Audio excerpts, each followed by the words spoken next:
প্রিয় ছোট বন্ধুরা, তোমরা জানো, তোমরা সবাই অনেক বিশেষ। তোমাদের মধ্যে আছে এক একটা সুপার পাওয়ার। কেউ খুব ভালো আঁকতে পারে, কেউ গান গাইতে পারে, কেউ দৌড়াতে পারে, আবার কেউ দারুণ বন্ধু হতে পারে। আমরা সবাই আলাদা, আর এটাই আমাদের শক্তি। কখনো ভাবো না, আমি পারবো না। মনে রেখো, চেষ্টা করলে অসম্ভবও সম্ভব হয়ে যায়। যখন পড়াশোনায় কষ্ট হবে, মনে রেখো, বিজ্ঞানী আবিষ্কার করার আগে অনেকবার ভুল করেছিলেন।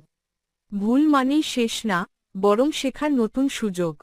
তোমরা যাই করো, মন দিয়ে করো, ভালোবাসা নিয়ে করো। একজন ভালো মানুষ হওয়ার চেষ্টা করো, যে দয়ালু, সহানুভূতিশীল, আর সাহসী।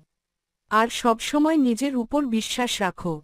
তুমি পারবে, কারণ তুমি অদ্ভুত রকম শক্তিশালী। শেষ কথা, তুমি যদি বড় স্বপ্ন দেখতে পারো, তবে তা পূরণও করতে পারো। আজ থেকে শুরু করো তোমার স্বপ্নপথে যাত্রা।